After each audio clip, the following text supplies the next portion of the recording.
Kadipaten Bojonegoro geger. Seorang perempuan yang sedang hamil bernama Bremani tiba-tiba mendapati suaminya menjadi kembar dua.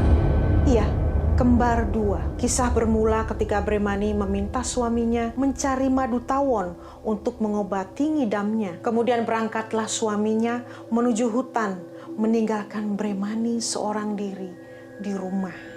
Selang beberapa waktu, pulanglah suaminya membawa madu yang diminta Bremani. Kehidupan berjalan sebagaimana biasa. Tiba-tiba datanglah pria yang sama persis dengan suaminya. Bremani bingung, suaminya menjadi dua. Kedua pria itu bersikeras bahwa salah satu dari mereka adalah suami yang asli. Tidak dapat memecahkan masalah ini, Bremani mengadu ke Kadipaten. Kemudian muncullah seorang demang mengajukan diri untuk menyelesaikan masalah tersebut. Demang Klungsur namanya. Demang Klungsur menyuruh kedua pria kembar tersebut untuk masuk ke dalam kendi kecil. Dengan congkak, pria pertama menyanggupi tantangan tersebut. Ia masuk ke dalam kendi. Segera kendi ditutup oleh Demang Klungsur. Pria kedua tak sanggup masuk ke dalam kendi. Masalah terpecahkan. Pria yang masuk ke dalam kendi adalah jin. Gendruwo, manusia biasa tidak akan bisa masuk ke dalam kendi. Kisah tersebut sering dipertunjukkan dalam lakon ketoprak Angling Darmo Madrim dalam episode Bremani Bremono. Keberadaan Gendruwo sangat populer dalam masyarakat Jawa. Dalam mitos Jawa, Gendruwo adalah sejenis bangsa jin atau makhluk halus yang berwujud manusia mirip kera, yang bertubuh besar dan kekar dengan warna kulit hitam kemerahan. Tubuhnya ditutupi rambut tebal yang tumbuh di sekujur tubuh. Gendruwo dikenal paling banyak dalam masyarakat di Pulau Jawa, Indonesia. Orang Sunda menyebutnya Gandaruwo dan orang Jawa umumnya menyebutnya Gendruwo. Habitat hunian kegemarannya adalah batu berair, bangunan tua, pohon besar yang teduh, atau sudut-sudut yang lembab dan sepi, gelap. Menurut mitos, pusat domisili makhluk ini dipercaya berada di daerah hutan seperti hutan Jati Cagar Alam Donoloyo, Kecamatan Slogohimo, sekitar 60 km di sebelah timur Wonogiri, dan di wilayah Lemah Putih Purwosari, Girimulyo di Kulon Progo, sekitar 60 km ke barat Yogyakarta. Istilah Gendruwo yang sebenarnya diduga berasal dari bahasa Kawi Gandarwa yang berakar dari bahasa Sanskerta Gandharva. Gandarwa dalam kepercayaan Hindu dan Buddha digambarkan sebagai makhluk berwujud manusia berjenis kelamin pria yang tinggal di kayangan. Pada mulanya, Gandarwa bertugas sebagai pemusik surgawi. Tugas dan fungsi Gandarwa adalah menjadi penyampai pesan para dewa kepada manusia, sebagaimana para malaikat dalam agama Islam, Kristen, dan Yahudi. Tetapi karena suatu kesalahan, Gandarwa tidak menghormati para dewa. Mereka dikutuk menjadi makhluk buruk rupa dan turun ke bumi. Mitos Gendruwo sebagai makhluk astral sendiri diduga berakar dari mitos kuno Persia, Gandarewa. Dalam mitos Persia, Gandarewa adalah siluman air Persia yang terus-menerus mencoba untuk memakan hal-hal baik yang tercipta di dalam mitos penciptaan Persia, dan akhirnya akan dikalahkan oleh pahlawan Teresaspa. Dalam budaya Jawa, Gendruwo dipercaya dapat berkomunikasi dan melakukan kontak langsung dengan manusia. Berbagai legenda menyebutkan bahwa Gendruwo dapat mengubah penampakan dirinya, mengikuti wujud fisik seorang manusia untuk menggoda sesama manusia. Gendruwo dipercaya sebagai sosok makhluk yang iseng dan cabul karena kegemarannya menggoda manusia, terutama kaum perempuan dan anak-anak. Gendruwo kadang senang menepuk pantat perempuan, mengelus tubuh perempuan ketika sedang tidur, bahkan sampai memindahkan pakaian dalam perempuan ke orang lain. Kadang genderuwo muncul dalam wujud makhluk kecil berbulu yang bisa tumbuh membesar dalam sekejap. Genderuwo juga gemar melempari rumah orang dengan batu kerikil di malam hari. Salah satu kegemaran genderuwo yang paling utama adalah menggoda istri-istri kesepian yang ditinggal suami atau para janda. Bahkan kadang genderuwo bisa sampai melakukan hubungan seksual dengan mereka. Dipercaya bahwa benih daripada genderuwo dapat menyebabkan seorang wanita menjadi hamil dan memiliki keturunan dari genderuwo. Menurut legenda, genderuwo memiliki kemampuan gendam untuk menarik wanita agar mau bersetubuh dengannya. Kemampuan hubungan seks genderuwo juga diyakini amat luar biasa, sehingga wanita-wanita korban pencabulannya seringkali merasakan puas dan nikmat yang luar biasa apabila berhubungan badan dengan genderuwo.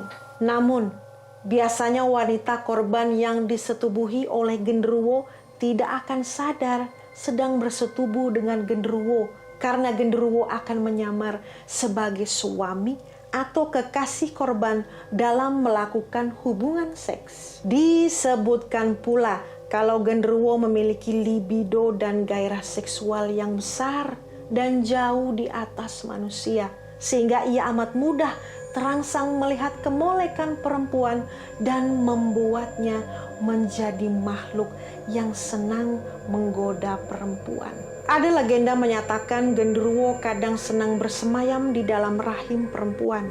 Perempuan yang rahimnya disemayami oleh genderuwo akan memiliki gairah seks yang sangat tinggi dan tak mampu menahan gairahnya. Si perempuan akan senang melakukan hubungan intim. Apabila pasangan si perempuan tak mampu mengimbangi gairahnya, maka si perempuan tak akan segan mencari pasangan lain. Hal ini terjadi karena gairah si wanita dikendalikan oleh genderuwo. Apabila si wanita melakukan hubungan intim, maka si genderuwo yang bersemayam di rahimnya juga akan merasakan nikmat dari hubungan intim yang dilakukan oleh wanita tersebut. Dalam kepercayaan Jawa, tidak semua genderuwo bersifat jahat. Ada pula genderuwo yang bersifat baik. Genderuwo yang bersifat baik ini dipercaya biasanya menampakkan wujudnya sebagai seorang kakek tua berjubah putih dan kelihatan amat berwibawa. Genderuwo yang baik tidak bersifat cabul seperti saudara sebangsanya yang bersifat jahat. Genderuwo yang baik seringkali membantu manusia seperti menjaga tempat gaib atau rumah dari orang yang berniat tidak baik. Bahkan perampok. Pernah juga terdengar bahwa genderuwo yang bersifat baik kadang-kadang membantu menyunat anak-anak dari keluarga tidak mampu yang saleh beribadah. Asal-usul genderuwo dipercaya berasal dari arwah orang yang meninggal secara tidak sempurna. Bisa akibat bunuh diri, penguburan yang tidak sempurna, ataupun kecelakaan sehingga arwah orang tersebut merasa penasaran dan belum mau menerima kematiannya. Genderuwo tidak dapat dilihat oleh orang biasa, tetapi pada saat tertentu dia dapat menampakkan dirinya bila merasa terganggu.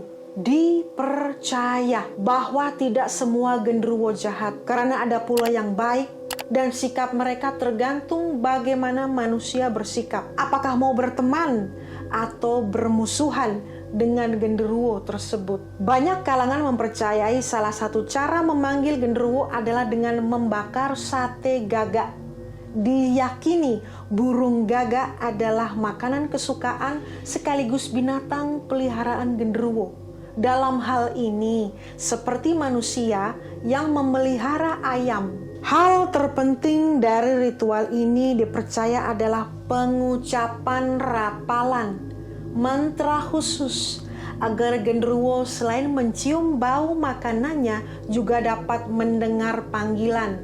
Mantra pemanggil genderuwo diyakini hanya dimiliki segelintir orang saja dan tidak sembarangan diberitahukan. Sifat kerahasiaan ini telah banyak digunakan untuk penipuan demi mendapat keuntungan. Tempat yang diyakini paling tepat untuk melakukan ritual pemanggilan ini adalah tempat yang terbuka agar bau burung gagak yang dibakar menyebar ke segala arah dibawa oleh angin dan bisa mengundang genderuwo mendatangi tempat tersebut. Ritual mengundang genderuwo yang lengkap dengan segala sesajinya banyak dilakukan orang, terutama yang berkepercayaan tradisional di Pulau Jawa. Hal ini berkaitan dengan maraknya judi togel yang dahulu dikenal dengan istilah nomor buntut atau nomor jitu. Para praktisi tersebut meyakini bahwa dengan mengundang genderuwo, keinginan untuk mendapat nomor yang beruntung bisa terpenuhi, dan dengan berbekal sedikit keberanian, keuntungan besar bakal didapat gampang sekali dan bisa mereka peroleh. Hal unik yang terjadi dalam ritual pemanggilan genderuwo hingga permintaan untuk menyebutkan nomor jitu adalah dilakukannya tawar-menawar seperti layaknya jual beli pedagang di pasar. Diyakini bahwa setelah genderuwo keluar dari sarang mereka, setelah mendengarkan rapalan mantra berikut bau daging gosong gagak terpanggang, praktisi harus secepatnya meminta apa yang mereka inginkan sebelum genderuwo mencuri atau memakan umpan sate burung gagak sebelum mengucapkan permintaan. Sebab jika genderuwo telah kenyang, akan segera menghilang pergi tanpa mau memberikan jawaban yang diinginkan pemanggilnya. Dalam budaya populer, mitos genderuwo telah banyak digunakan dalam banyak media hiburan, terutama dalam cerita fiksi horor dan film horor dari Indonesia maupun di Malaysia, di mana komunitas Jawanya masih mempraktikkan kepercayaan dan budaya Jawa. Mitos genderuwo pernah diangkat ke kisah drama di layar lebar dalam film Gondoruo di tahun 1981 yang disutradarai oleh Ratno Timur. Mitos genderuwo juga banyak diangkat menjadi cerita fiksi hiburan di era 1990-an, seperti komik roman mistis bersambung Si Deno yang dimuat di Harian Suara Merdeka tahun 1990-an di Indonesia. Film horor genderuwo yang dirilis tahun 2027 di Indonesia juga meminjam banyak unsur cerita dari mitos genderuwo. Di Indonesia, pada dekade 90-an sempat tenar figur Tebo, si manusia misterius yang diorbitkan oleh grup hiburan keliling Wahana Misteri. Tebo lahir di Jember, Jawa Timur pada tahun 1970. Yang menarik dari tokoh ini adalah bahwa dia dilahirkan dengan ciri fisik abnormal, di mana bulu tumbuh di sekujur tubuhnya dan juga ukuran tubuhnya yang amat besar. Oleh karena inilah, Tebo diberitakan oleh masyarakat sebagai hasil kawin silang antara manusia dan genderuwo. Berita ini disajikan oleh pihak Wahana Misteri dengan mengemas pertunjukan Tebo dengan kisah mistis yang cukup menarik sebagai asal-usulnya. Dalam konteks internasional, versi Persianya yaitu Gandarewa telah dipinjam ke dalam permainan video RPG atau permainan peran Final Fantasy X asal Jepang di tahun 2001. Dalam permainan video ini, Gandarewa adalah salah satu dari banyak makhluk monster musuh yang mempunyai kekuatan magis. Genderuwo juga muncul sebagai salah satu musuh yang bisa ditemukan dalam permainan video buatan Indonesia, Dread Out. Dan dalam serial HBO Asia, Half Worlds aktor Reza Rahadian berperan sebagai Tony Demit Genderuwo.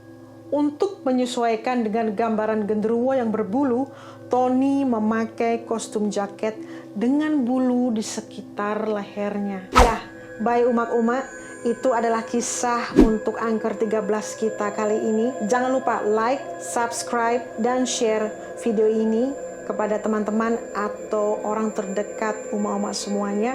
Dan jangan lupa untuk selalu menantikan di episode berikutnya.